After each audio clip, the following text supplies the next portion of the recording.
Hello, you guys. And welcome to the Women's Cave. I'm not gonna fight Winona for it anymore. I'm too tired for it. She can have it. Okay, let me go like this. So today I'm a little sleepy. So when I said hello and welcome to, I ran out of energy. I hope she finished that out. Otherwise, she's gonna be dangling in the air all by herself. No, not by herself. I'm Jade. Oh, no, hold on. Good job. High five. Woo! We remember to introduce ourselves professional.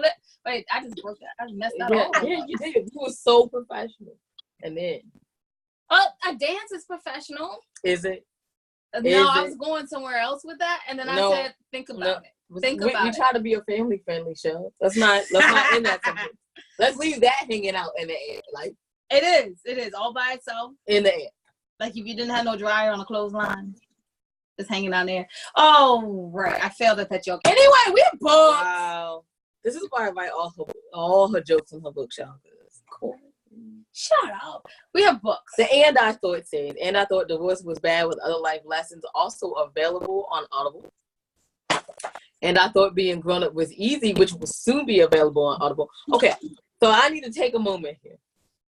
Joe Sands is doing a wonderful job on our audio. So, you know how you write a book and you're like, oh, this is great. And then she read the book and I said, okay, I'm gonna have to tell people just to wait for the Audible to come out, the audio book to come out, because don't even bother buying. Don't bother buying a book because the audio book is so much better. Like I didn't even know my words really said that. It was funny. I was laughing. I said, what are you gonna say next? I'm like, oh crap. I wrote it, so I should know, right? It is horrible, but it was great. She did a great job. I'm telling you, it's gonna be worth the Audible credit. And I thought he was the one. Okay, so and I thought he did. Okay, y'all, this is just a bunch of And I Thought books. Like it's just so many. And then we have the Misfit Guides. Oh, and then Winona has. Wait, I'm sorry. Yes, I did take this moment to scratch my neck. Misfit Guides. That's a series. And then Winona has the Widow's Debt series. And then the Managers. And then we have the 25 Hottest and the Authors, Artists, and Advocates, which is amazing. Take a minute, you guys, buy that. But understand, buy it digitally. It's $4.50, save a trade. Because you get this wonderful paper copy, it's like $30. Save some money, save a tree, get it instantly. Like, I don't know what else to say about that. So, and the great magazine of And I Thought you guys is coming out in October. We need those submissions so we can make the magazine. Jed, you can finish that. Okay, so you can find out everything your ladies are doing on www.andwethought.com. Take a moment, go to the ladies tab, go to the middle, and see the charities we proudly support. And buy books on Amazon.com, BarnesandNoble.com, and the audiobooks, of course, on Audible.com. Okay. But you're not here to hear about us. You're here to hear from my wonderful guest with the fabulous glasses. And the amazing hair. Yes. Would you like to?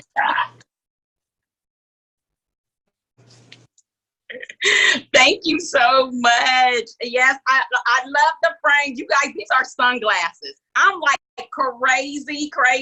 So they're actually sunglass frames that I take to my doc and have them go on and put the prescriptions in. So I like funky sunglasses, and so I'm blind. So if I want to wear them, I need to make sure that I can see. So I usually go find me some really funky sunglasses and I take them to my eye doctor and he puts in my script. So thank you, ladies. Shout out for the Versaces.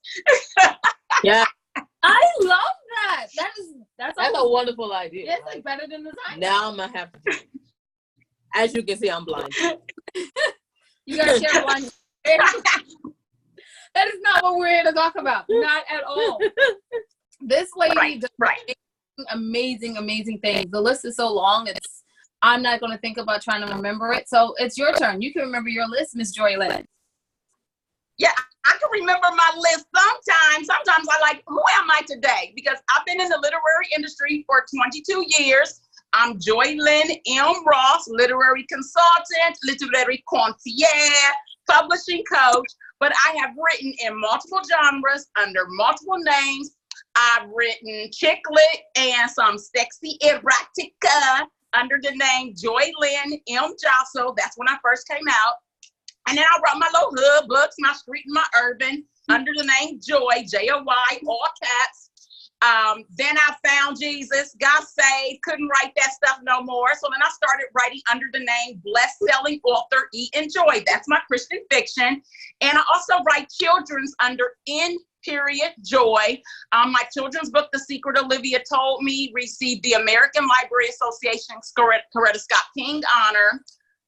The book club rights were acquired by Scholastic Books, so it was at all those Scholastic book fairs. All the parents get the little form sitting home for their kids, and it has sold over 100,000 copies to date. So I'm like everything literary. I have always breathed, ate, drank the written word, from the days of writing in my elementary school journals to rainy day writing, sitting in my room like Randy, sitting up in my room. I love it. I'm gonna be like, what song is that? Because you know I'm young. What? Now I know what you're talking about. I know what you're talking about. Girl, sitting up in my room. That one. Look, I don't sing. All right, I don't sing. But you could write the song. You could write the lyrics.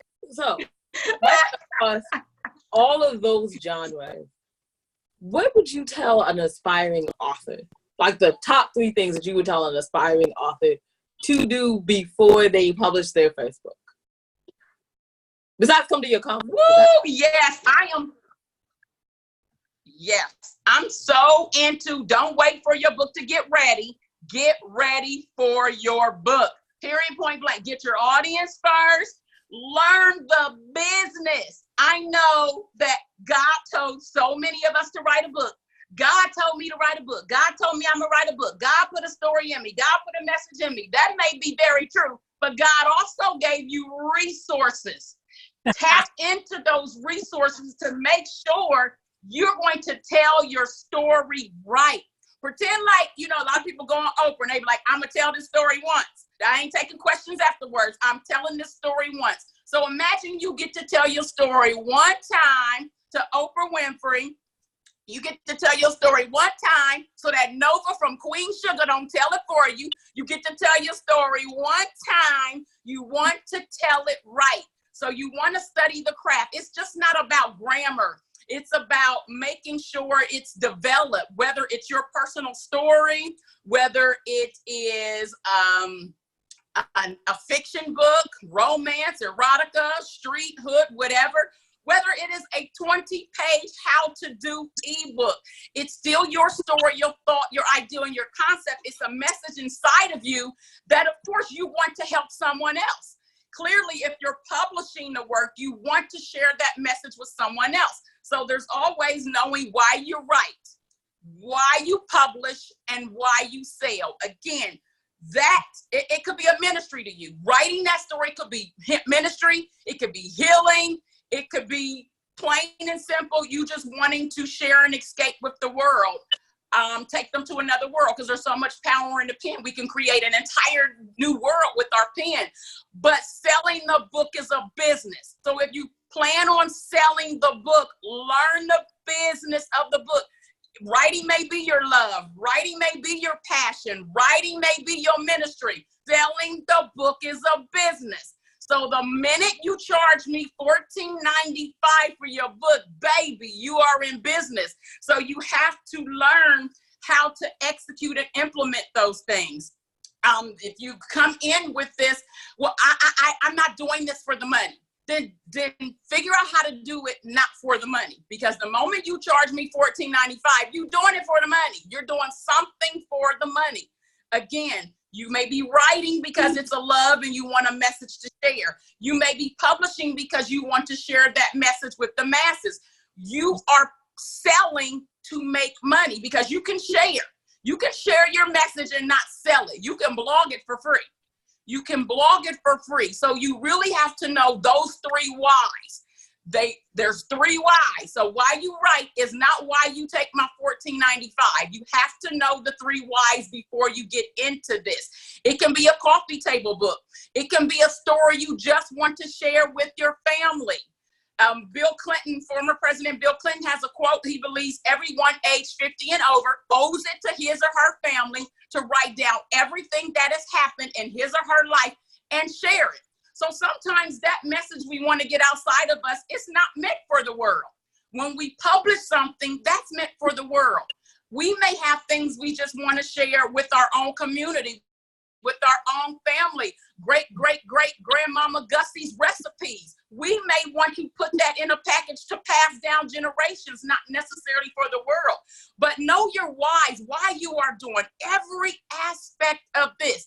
Don't worry about getting it right. Worry about getting it written, okay? Aspiring authors, even some new and vet authors. A lot of times we get caught up in self-editing. Does this sound right? Does this look right? Does a period go here? Does this go in quotation marks? Get it out. Just worry about getting it written. We can get it right later. Those resources I told you God put out here, they're called editors. An editor can help you fix that up. An editor can help you clean that up. But focus on getting that story out of you. I always say that all of us has a portion inside of us that's someone else's.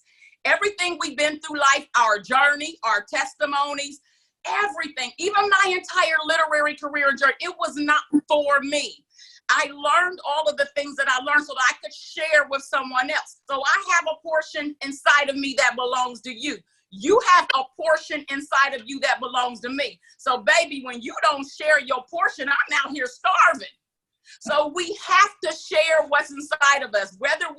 I'm not a writer though. You don't have to be a writer to be an author. Again, God's resources, ghostwriters, book coaches, get it out of you. It's buried inside of us and it's called our intellectual property. Businesses are built with thought, ideas, and concepts. Books start with thought, ideas, and concepts. Your book can be your business. Your book can be the foundation of an empire. Your book can help you create multiple streams of income so that right now you clocking in for somebody else. Eventually you can unboss and boss up and use your intellectual property to never be broke, to create generational wealth, to create multiple streams of income. And this is all the things that I teach at the annual Act Like an Author, Think Like a Business conference that we have every September in Las Vegas, Nevada. Anybody ready to unboss and boss up and take their God-given messages and portions and intellectual property and create financial freedom and time freedom? I'm gonna need to see you in Vegas this September, for real though. First of all, I love the entire speech. Yes, I was with you. That was just like, girl, I'm unbossing. I was about to put it on the shirt. You unbossing? Really? You gonna unboss? Who your boss? Me. Right. So you unbossing? You just gonna No. I'm gonna lose my mind. I'm unbossing. I'm losing all logical thought. I'm unbossing. Stop playing. Although people say I've already done that. Anyway, no. Do you have it on a shirt for the conference? Unboss and boss up. Excuse me, I missed that last part. Do you have that on a shirt for your conference? Unboss, then boss up? Unboss and boss up. That has not yet been trademarked, but my virtual assistant is currently working on the trademark. That's another thing we teach at the conference.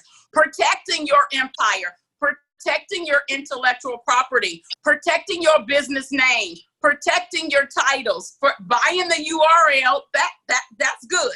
Because what a lot of people don't realize is that you can use that TM, you can trademark. For example, Path to Publishing. It is a subsidiary of my main company. My main company is called End of the Rainbow Projects. And so Path to Publishing and then Act Like an Author and Think Like a Business, they are trademarked by End of the Rainbow Projects. You don't have to go to the government to use the TM. Okay, TM means, okay, I'm in the process. I know this is going to be part of my brand. So whatever your brand is, make sure you are using TM. Then you want to go to the government and you want to actually register it. That's when you can start using the R. So a lot of people don't realize it's kind of illegal to use that R if you haven't really registered with the government yet. But guys, this is your intellectual property.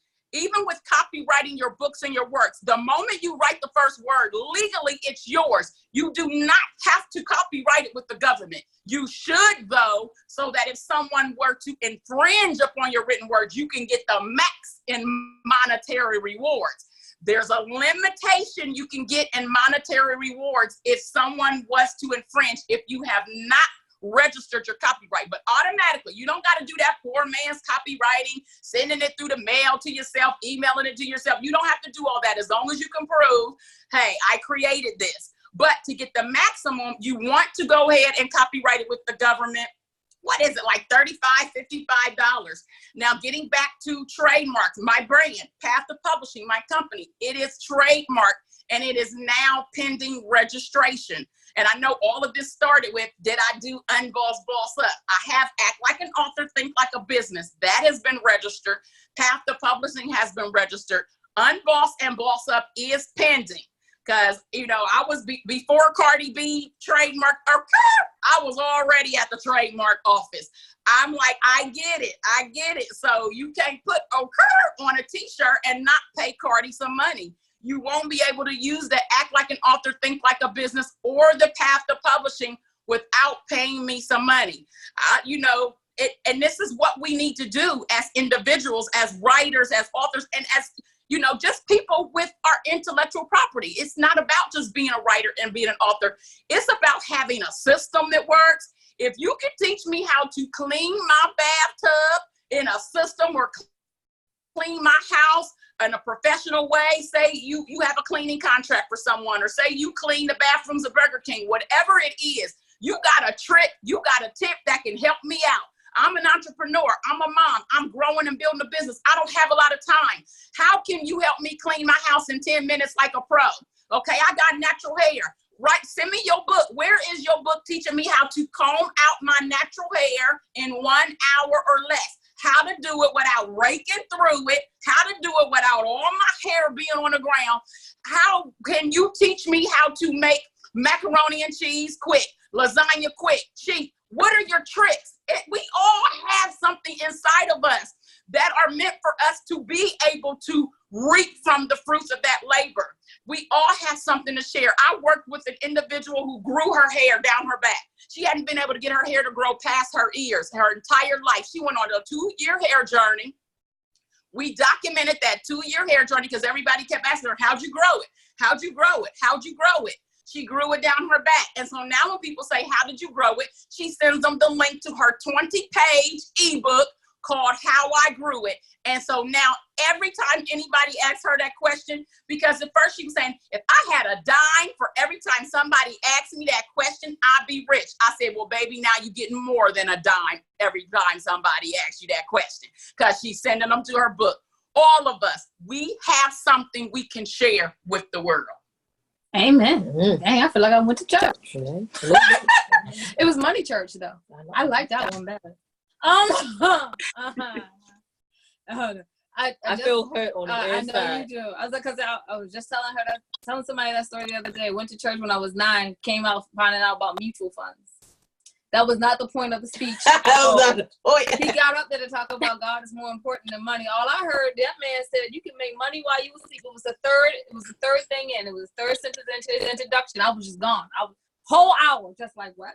Money? What? How I do that? Yeah. So anyway, whole new financial journey because I went to Money Church. Moving on. We have discussed like so much about what we can learn. I want to be controversial now, but I have to ask Jade if I can be. May I? Oh, I was going to ask the question. Go for it. I guess it's a little controversial. So, in our journey, a lot of authors will tell you, well, you're not doing it for the money, you're doing it for the art. And I always tell them, when I say I have a career, that indicates I'm making money. So how do you feel, and how can we find that balance between art and money? You did that so well, because I was sure we can go in. Mm-hmm. Okay, I don't do the B word, first of all, balance. When you think about balance, you kind of think about equal distribution of things. Nothing in my life is equal. Nothing. Not when it comes to the writing and the publishing and the craft, nor when it comes to the money. Because let me tell you, the money allows me to take care of my children, to feed my family, to keep the roof over our head, the car note. That trumps everything. When it comes to my family, all bets are off, including the craft of writing. So point blank, a legacy That's what a lot of us as writers and authors, we like the whole legacy, the feel of it. We want to be best-selling authors. We want to have 1 million books sold. That's the legacy part, and that's great. We want to put out messages that are going to change, alter, touch, even save lives. That's wonderful. That's legacy.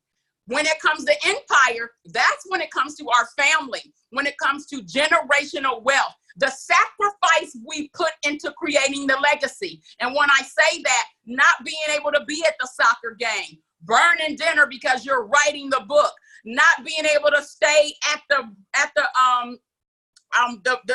the wedding reception. You go watch them say the I do's, and then you get back to your computer and your desk. All of that is a sacrifice, and we owe it to our family. Going into being good stewards over what God gave us. We're supposed to multiply and grow. So we're stewards over these words that he's given us. We're stewards over the art. A lot of times people say, but you know, you gotta love writing. You gotta love writing. That's a lie. And we need to stop telling people you have to love writing. Some people have issues with the English language. Some people have had issues since elementary school, but they have something inside of them they want to share, because so many of us are walking around saying, but you gotta love writing. You can't do it for the money. You gotta love writing. You are discouraging them because they don't love writing, because they're even afraid of the writing process, because they're dyslexic. You've told them they gotta love this thing. So already they're discounted. They feel like, well, I gotta love writing in order to share what's inside of me. I don't love writing. So maybe you're not supposed to be an author. You don't have to be a writer to become an author. Again, there are resources out here to help you. You don't have to love writing. You don't even have to write. There are so many publications and books out here that have touched lives tremendously. The author didn't write a single word. So let's nip that in the bud right now. You don't have to love writing, and you don't even have to be a writer to get what's inside of you out. Now, with the whole writing, and I don't do it for money, some of y'all can keep putting that out in the universe. I don't do this for money, but then I see y'all on social media fussing about, I'm going to throw in the towel, I'm going to give it up, this isn't worth it. You keep putting out in the universe, I would do this whether I got paid or not. I would do this whether I got paid or not. I don't do it for the money. I don't do it for the money. I just want to share my message. Share with a blog. Don't charge the rest of us $14.95. If your only concern is sharing your message, blog it. Write articles. Don't charge us money for it if that's your genuine concern. So you have to be honest with yourself first. I don't write for money. I write because I have a message inside of me that I want to share. I publish because I want to reach the masses. Again, my testimony is not, as long as I save one life, as long as I reach one life, as long as I touch one life, I'm not doing this for one person. I'm doing this for the masses. Jesus didn't hang, bleed, and die for one of us. He did it for the masses. So when I'm putting all of that into my work, I am inspired. I am encouraged. I am very grateful when I get that one email saying that my story changed a life, but I'm not satisfied and I'm not done. It pushes me to save more. I'm not doing this for one person. I thank God for the one person it does touch, but I'm not doing this, and my job's not done. My job is not done just because my book helped one person. I'm doing this for the masses, which is why you publish, to reach the masses, to move your message to the masses. Now, why I sell it? Because it costs to move a message. Editors ain't free. Book cover designers ain't free. Printers ain't free. It costs to move the message. So you have to be able to separate the love of the craft from the business. When you put $14.95 on your book, you're in business. You're doing it for the money. Period, point blank. You can help them save the world for free. Blog it. Blog it. But if you truly want your message to reach as many lives as possible, it's going to cost you to move that message. So you're going to have to make money. Again, we're stewards over all of this. Believe it or not, I teach all of this at the conference, not just me, but I bring in experts to teach you. We're steward over the words. We're steward over the money we make from the words. I'm going to be that servant where I get good, well done, good and faithful servant. I'm not burying my talent. I'm not burying my talent. I'm multiplying it and I'm growing it. So I'm taking my book and I'm making it the foundation of which I can create multiple streams of income. I'm not going back to God saying, God, here's the book. You gave me the words, you gave me the message, here's the book. No, I'm going to grow this and I'm going to multiply it and I'm going to build both a legacy and an empire. Experts and gurus in the literary industry will have you think that there's literary legacies and that there's literary empires and that you have to choose between one or the other. You can have them both. I do work with clients. There no money's no interest to them.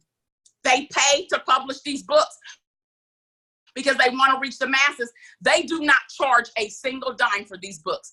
They give the books away, and when people give them love offerings for the book, they go and they take it and they donate it to their favorite charities. They donate it to shelters because, see, money makes an impact. Money is an impact, okay?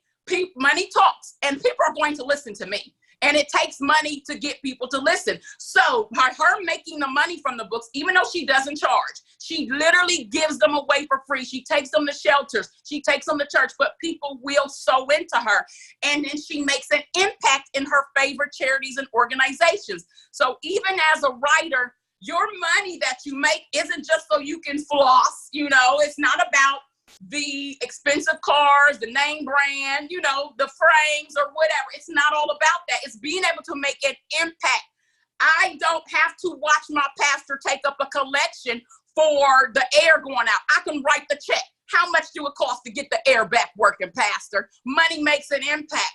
I don't have to have my children leave college with a huge debt over their head because I've made money from the fruits of my labors. My babies don't have to start at ground zero struggling, having a debt over their head. Money makes an impact, and money allows you, if you truly are doing this for only the love and you want to share the message, money allows you to make an impact with your message. So it's easy for me to separate the two. Very easy. Take out a picture of the people you love.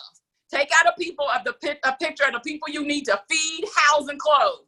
That should take care of that quick, fast, and in a hurry. Can you change a college course on this, please? I feel like professionals. So thank you so much for sharing that. Where can people? There you go. So where can people check out you and the conference and your publishing and who's coming? And yeah, and who's coming? Just all of that. Where can we find it?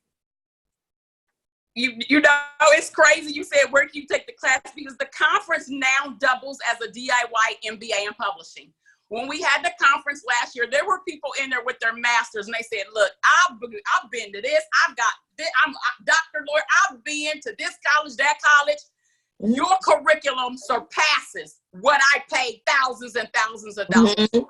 So we got our board together, and now the conference does serve as a DIY 50-hour program. It's a DIY MBA in publishing. It's a 50-hour program, and we even have online sessions. So you can visit the website, www.pathtopublishing.com/conference. And that's where you can register for the conference and learn about the conference. If you cannot make it to Vegas, this curriculum is sold online. I teach it. And you can go to www.pathtopublishing.com/conference store. We love to have you live and in Vegas because you really get that feel. You're in the room with these experts. You can ask questions. And what's great about this conference is that you get to take the curriculum home with you. You have access to everything I teach. You get the digital files that I teach all 3 days of the conference, and all of the links, the hyperlinks, are active, because I don't want you going playing around on Google. And is everything Googleable nowadays? Absolutely. It took me 22 years to get this information I have. You can Google it for the next 22 years if you want to. I call that gathering crumbs. Gathering crumbs. They say success leaves crumbs. I ain't Hansel and Gretel. I don't want no crumbs. Give me my whole loaf of bread, please, and thank you. And that's what we do at this conference. We give you the entire loaf of bread. Googling is going out there grabbing crumbs. I'm going to take this free webinar. I'm going to take this free course. That's crumbs. Like I said, I don't do Hansel and Gretel. I'm trying to accelerate. I'm trying to take a quantum leap. I'm trying to get there sooner than I could have if someone had just handed it to me on a silver platter. And that's what we do at the conference. We hand you the literary blueprint. And I confidently call it the literary blueprint because it works. I'm an expert at what I do. When someone claims to be an expert, the red flags you want to look out for is when they say, I think, I feel, I believe, I hope. Experts don't think, feel, believe, or hope. Experts know, and I know my ish, and I know my curriculum works. It's not me you have to trust in. It's not me you have to believe in. It's you have to trust and believe in. I don't do cartwheels and backflips doing 50 million lies, trying to get people to like and believe me, because that's what the experts say. You got to get people to trust you to work with you. You got to get people to believe in you to work with you. No, you need to trust and believe in yourself and your dreams and your visions and your goals. I know my stuff, and I know my stuff work. I trust and believe in me and my curriculum. Do you trust and believe in you enough to invest in you? If you do, I'll see you in Vegas, or you can work with me online. But she means that she'll see you in Vegas and write like an author and act like a boss, because she would just see me in Vegas. I'd just be walking down the street. Like, hey, Joylynn. You know, it's Vegas. And you know, we have a special going on right now, but it's actually only until midnight September 8th. If you register for all 3 days of the conference on the website, you will get 3 free hotel nights. But that expires at midnight, September 8th. So check out the website, visit the website, make it happen. I know a lot of people are saying, but that's like a month away. It only takes you 1 day to put in a request for your job. It only takes you 1 day to get a babysitter. So time and money should not affect how you want to reach your dreams and goals. Some people have even said, Vegas is just too far. I really want to come, but Vegas is too far. How far are you willing to go to reach your dreams, visions, and goals? You asked for the blueprint to be able to do this thing. God gave you the resource, and now you're telling God, oh, but God is so far. It's too far. How far are you willing to go to reach your dreams, visions, and goals? And again, if you absolutely cannot make it to Vegas, we record it. We already have last year's, which I do a repeat of in my session. So my sessions are for first-year attendees. So it's recorded. If you missed last year's, you can buy the curriculum online or just try to get to Vegas. 3 free hotel nights with your registration. Let's do this. Let's get it done. Let's take our intellectual property and create generational wealth. The aphorism for my company, End of the Rainbow Projects, it's how long will we continue to wait at the end of the rainbow before realizing that we, in fact, are the pot of gold? This right here, it's a gold mined and a gold mine. Work it. Thank you so much for coming on. We really appreciate it. You can check out our wonderful guests at, wow, I just left. Winona? You can check out our wonderful guest, Joylynn Ross. Just pretty much put her name into Google and she pops right up. Yes, and then there goes the path to publishing. That'll pop right up. And you guys, act like an author, write like an author, act like a business. Or something. We messed that up. An author, think like a business. Yeah. Act like an author, think like a business. This is why we don't repeat things. We don't. Really bad at it. That's why we don't. It is a really good curriculum. Like, yeah. I looked at it and went, wow. Wish I could go. Can't. But anyway, you guys, you should check it out. And then we'll probably be interviewing you next year on our show because, hey, you'll be an author and a business. So that'll be exciting. Yes. You can always find out everything your ladies are doing at www.andwethoughts.com. And remember that wisdom is all around you if you're open to finding it and accepting it. So peace and love, you guys, from Winona, who's still going to get her nail done for the award. And Jade. Bye-bye. Bye. Thank you.